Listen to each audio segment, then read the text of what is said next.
Halo teman-teman, kita kembali lagi ya.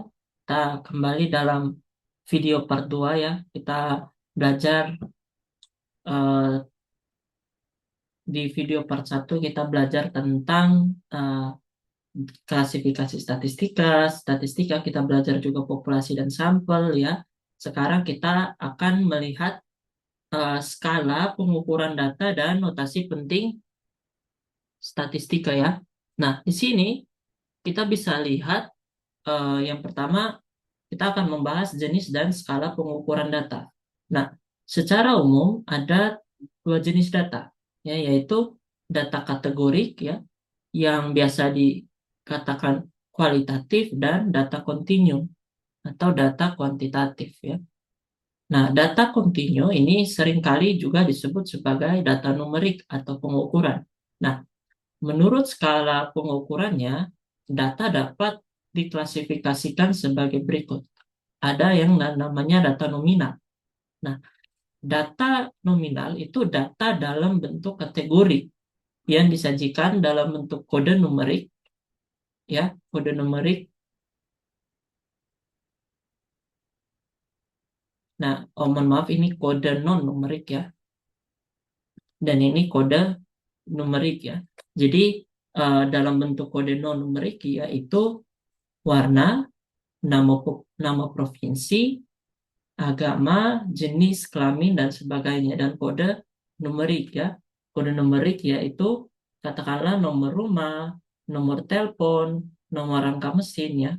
Nah, di sini walaupun kita bisa melihat ada data nominal yang berupa numerik yaitu nomor rumah, nomor telepon, nomor rangka mesin dan sebagainya, tapi di sini data nominal tidak bisa dilakukan operasi aritmetika. Operasi aritmetika itu maksudnya adalah operasi penjumlahan, pengurangan, perkalian, pembagian, dan ya, empat operasi itu ya. Nah, selanjutnya kita bisa lihat ada namanya data ordinal. Data ordinal itu memiliki sifat skala nominal dan memiliki order atau memiliki urutan jika dilabelkan dalam kode numerik ya.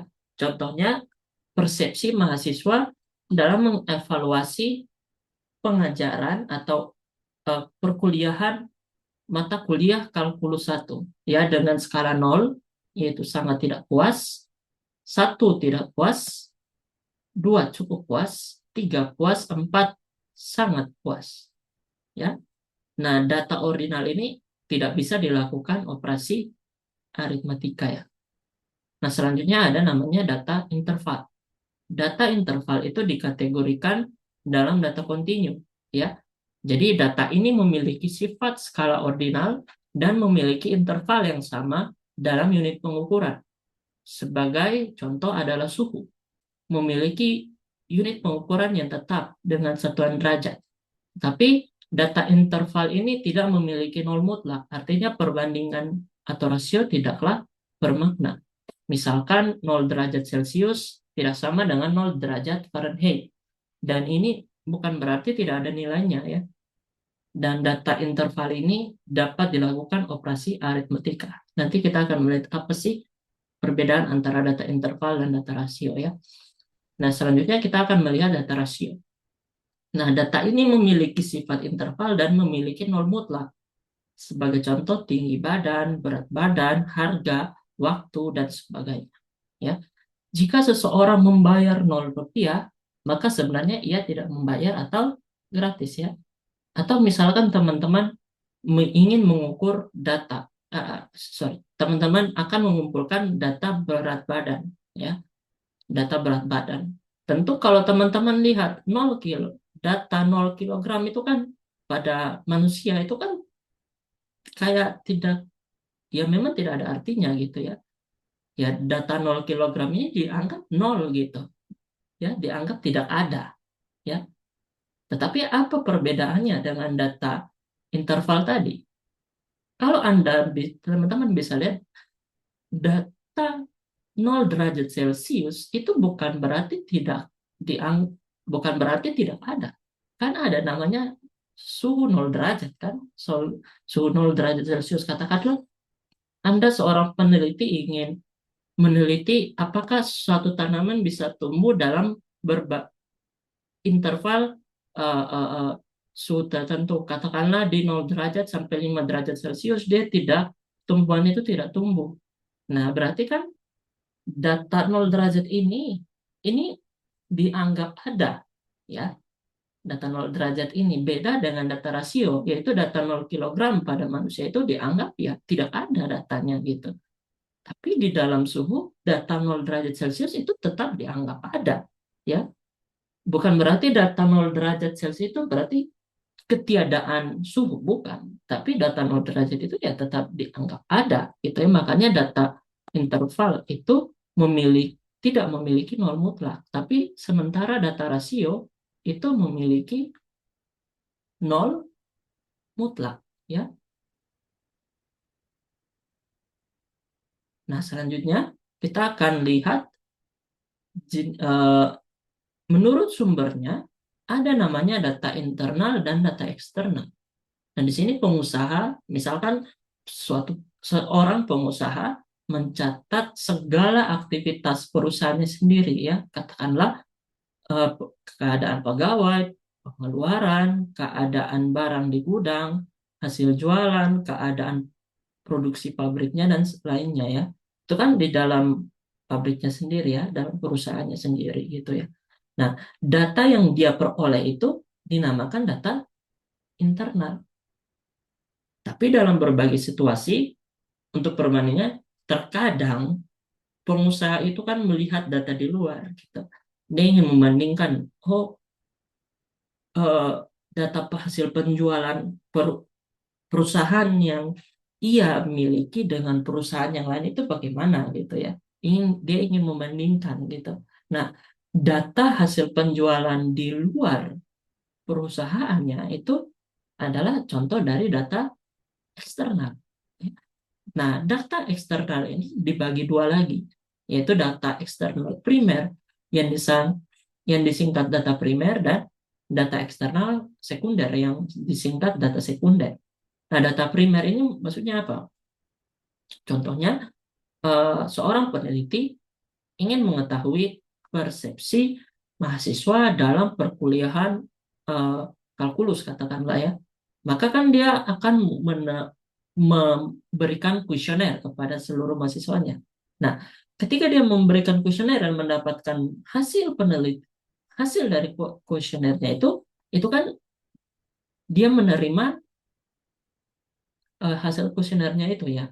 Nah, hasil kuesioner itu yang dia dapatkan itu adalah data primer karena itu data yang ia lakukan atau data yang dia dapatkan sendiri dari hasil uh, kuesioner yang ia bagikan itu, ya. Ia mendapatkan hasilnya, ya.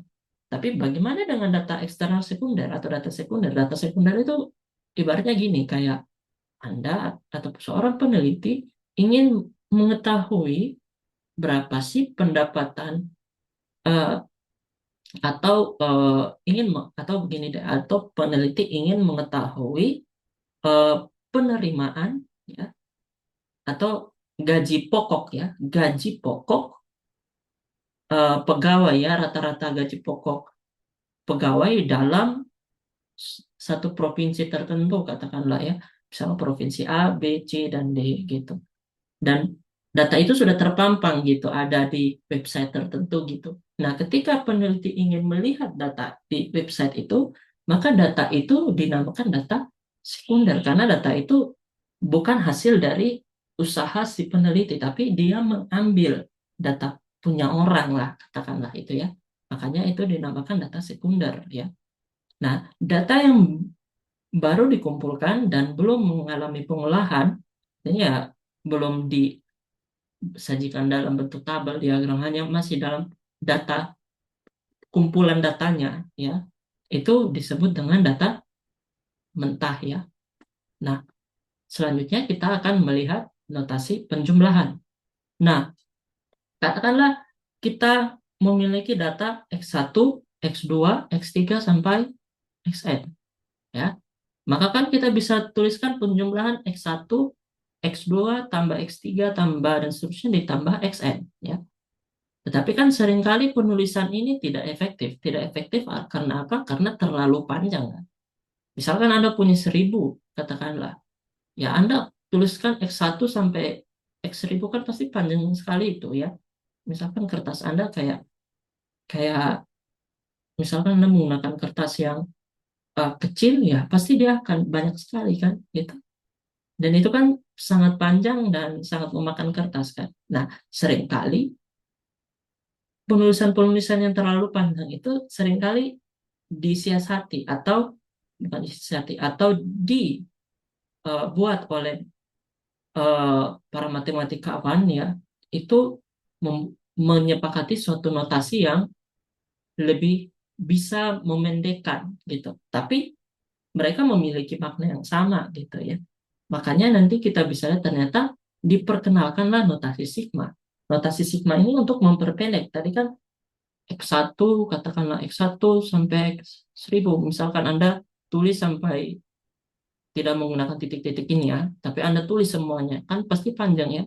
Nah, ya di dalam matematika ada notasi yang bisa memperpendek itu, yaitu notasi sigma, yaitu I sama dengan 1 sampai 1.000 ya, dari XI. Ini kan lebih pendek, nih kan? Lebih pendek ya.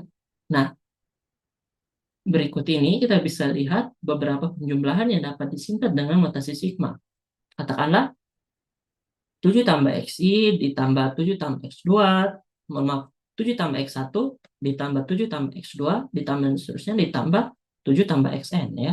Nah, ini kan kalau Anda tulis sampai 7 tambah XN ini kan panjang ya. Maka disingkatlah dengan sigma I sama dengan 1 sampai N dari 7 tambah XI.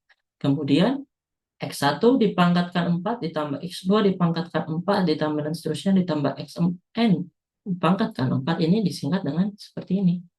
Sigma I sama dengan 1 sampai N XI pangkat 4 ya. Nah, kita bisa lihat ada sifat-sifat di dalam sigma ya.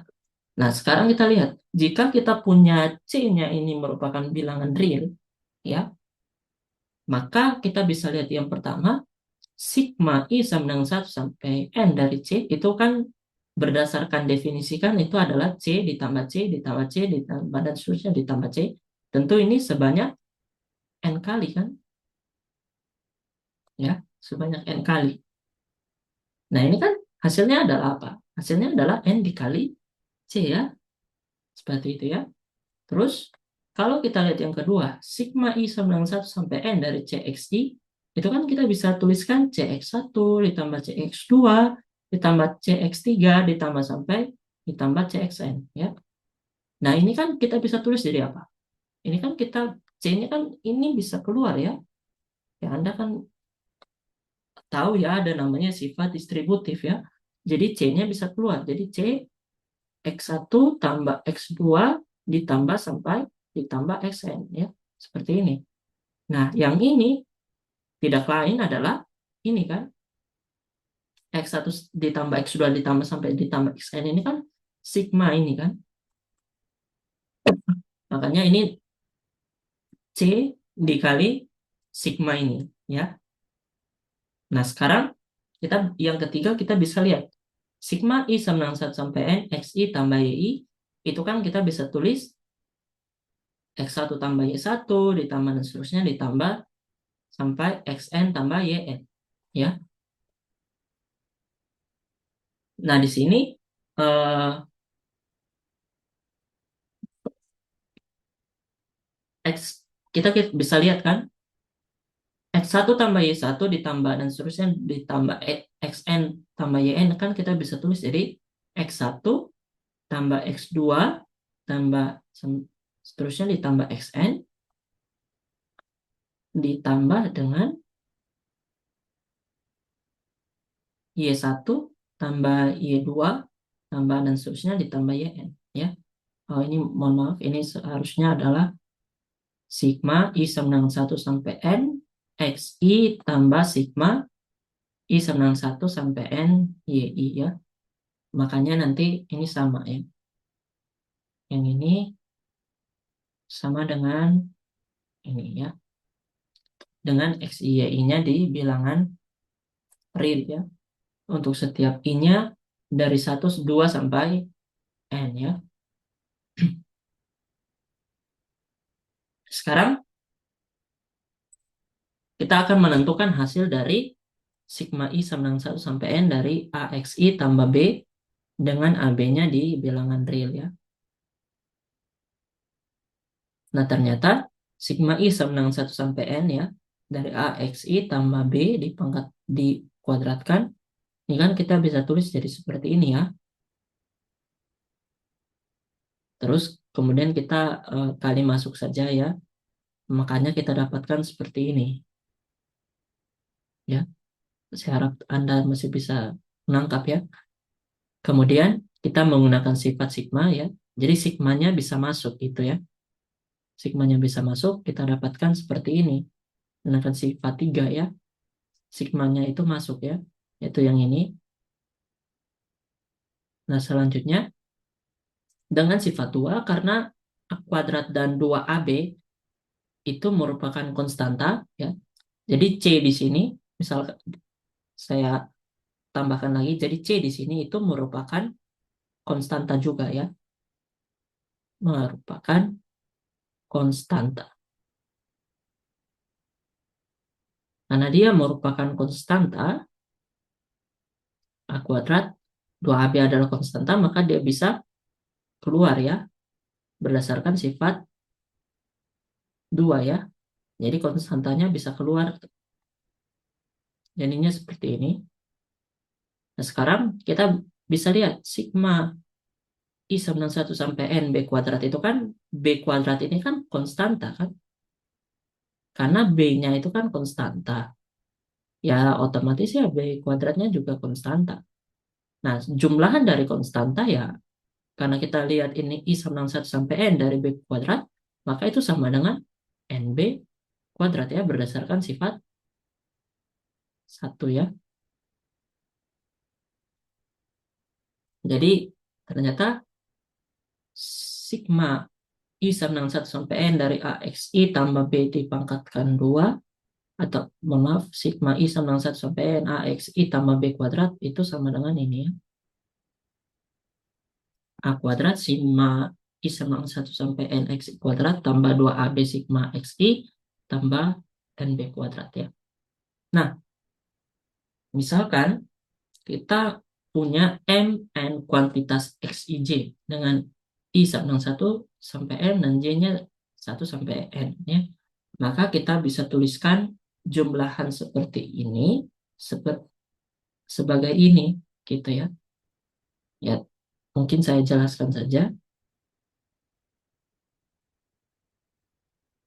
Ya, katakanlah kita punya X11, X12, X13 ya sampai X1N, kemudian X21, X22, X23 sampai X2N ya. Ini saya tuliskan dalam bentuk seperti matriks saja ya supaya lebih enak lihatnya gitu ya. Ini XM1, XM2, XM3 sampai XMN ya.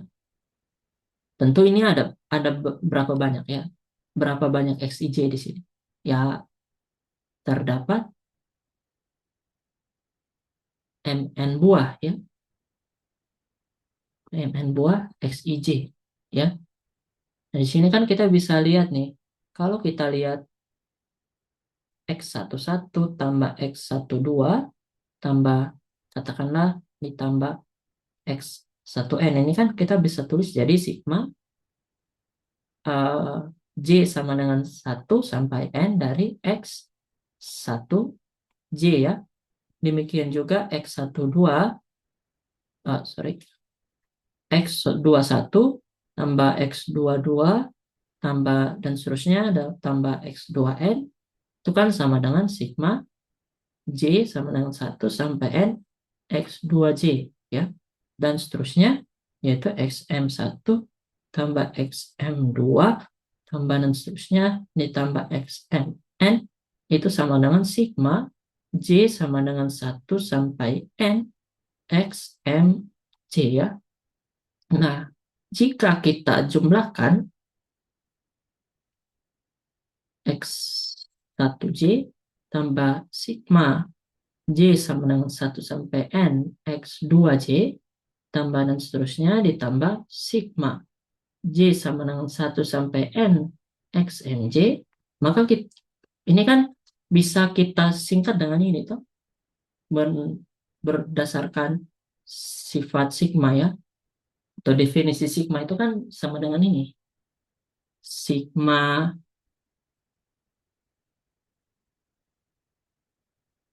ya, sigma I sama dengan 1 sampai N dari sigma J sama dengan 1 sampai N X I J ya, seperti itu ya. Jadi ini maksudnya adalah yang pertama yang kita lihat itu kan I-nya yang gerak duluan ya. Jadi seperti ini gitu. Makanya sama dengan ini ya. Atau kalau misalkan teman-teman bingung, katakanlah sigma J sama dengan 1 sampai N X I J itu katakanlah Y I J katakanlah ya. Maka kan kalau kita lihat di sini sigma J sama dengan 1 sampai N X1J tambah dan seterusnya, saya langsung saja J sama dengan 1 sampai N X MJ itu sama dengan ini kan tadi untuk I 1 2 sampai M, misalkan sigma J sama dengan 1 sampai N X I J sama dengan Y I J ya, maka kan ini kita bisa tulis jadi Y1J tambah Y2J ditambah dan seterusnya ditambah YMJ ya, seperti ini ya, karena dari sini kita ini misalkan ya. Nah ini kan sama saja dengan apa? Sama saja dengan sigma I sama dengan 1 sampai M dari Y I J kan, yang berdasarkan definisi sigma ya, definisi sigma. Tapi kan kita lihat Y I J itu tadi apa? Ini kan. Maka kita bisa tulis adalah sigma I sama dengan 1 sampai N dari sigma J sama dengan 1 sampai N X I J gitu ya. Nanti teman-teman ya, kita bisa buktikan kok ternyata eh, sigma I sama dengan 1 sampai M dari sigma J sama dengan 1 sampai N X I J itu sama saja dengan sigma J sama dengan 1 sampai N dari sigma I sama dengan 1 sampai N X I J ya. Ini mereka sama ya. Sama mereka ya. Oke. Nah, kita bisa buktikan kok. Misalkan kalau kita buktikan ya. Misalkan kita punya sigma J sama dengan 1 sampai N dari sigma I sama dengan 1 sampai N X I J. Nah, kalau kita perhatikan di sini kan yang gerak duluan adalah J-nya ya. Di luar ini dulu. Dia gerak duluan dulu, yaitu sigma I sama dengan 1 sampai M X I 1 tambah sigma I sama dengan 1 sampai M X I 2 tambah dan seterusnya ditambah sigma I sama dengan 1 sampai N X I N ya. Jadi yang gerak duluan J-nya dulu ya, karena dia di paling luar gitu ya. Terus selanjutnya ini kan kita bisa tuliskan, ini kan sigma ya. Jadi X11 tambah, nah ini kita lihat yang gerak itu I-nya ya. I sama dengan 1 sampai M. Jadi X11, X21 tambah X31 ya. Saya tuliskan saja sampai XM1 katakanlah. Ditambah X12 tambah X22 ditambah dan seterusnya ditambah XM2 ya. ditambah dan seterusnya ditambah yang untuk ini kan adalah x i n x1n ditambah x2n ditambah dan seterusnya ditambah x m n ya. Ini sama dengan, nah ya berdasar Anda kan tahu ya ini semuanya bilangan real ya. Jadi kan kita bisa tukar ya kan, A tambah B katakanlah sama dengan B tambah A ya. Kayak gitu ya. Kita bisa pakai itu untuk melihat bahwa ini sama saja kita tuliskan X11 tambah X12 ditambah X1N ditambah X21 tambah X22 ditambah dan seterusnya X2N ditambah dan seterusnya ditambah X M1 tambah X M2 ditambah dan seterusnya ditambah X MN ya. Nah ini kita bisa tuliskan jadi apa? Kalau kita lihat, kalau yang ini kan kita lihat yang geraknya itu kan belakangnya ya, 1, 2 sampai N, yaitu adalah J itu sendiri ya, yaitu sigma J sama dengan 1 sampai N X1J tambah sigma J sama dengan 1 sampai N X2J ditambah dan seterusnya ditambah sigma J sama dengan 1 sampai N XMJ. Nah, ini tidak lain adalah sigma ya I sama dengan 1 sampai M dari sigma J sama dengan 1 sampai N XIJ ya. Jadi terbukti bahwa mereka sama gitu ya. Nah, sekarang kita lihat lagi ya. Bilangan N pada sigma ini, N yang ini, itu biasanya merupakan bilangan berhingga ya. Kalau dalam konteks data kan pasti berhingga gitu ya. Tapi kalau kita lupakan deh kalau X1 sampai Xn itu data, tapi X1 sampai Xn-nya itu ya apa aja gitu ya. Nah sebenarnya sigma I sama dengan 1 sampai N XI itu dapat didefinisikan untuk N-nya sama dengan tak berhingga. Maka kita bisa definisikan seperti ini. Jadi penjumlahannya ini tidak akan berakhir gitu ya. X1 tambah X2 tambah dan seterusnya ini sama dengan sigma I sama dengan 1 sampai tak hingga XI. Dengan XI-nya di bilangan real untuk setiap I ya. Nah, jumlahan ini itu dinamakan mohon maaf, dinamakan deret tak berhingga ya, atau bisa disingkat deret saja. Nah, pertanyaan selanjutnya adalah apakah deret itu memiliki nilai berhingga atau tidak? Artinya begini, apakah X1 tambah X2 dan tambah seterusnya itu apakah akan sama dengan S? Dengan S-nya dengan S-nya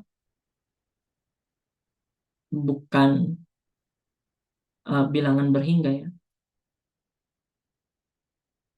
Bilangan berhingga atau dia sama dengan S itu bilangan real katakanlah ya. Atau dia merupakan suatu nilai tertentu ya. Mungkin saya tidak tulis nilai tertentu ya.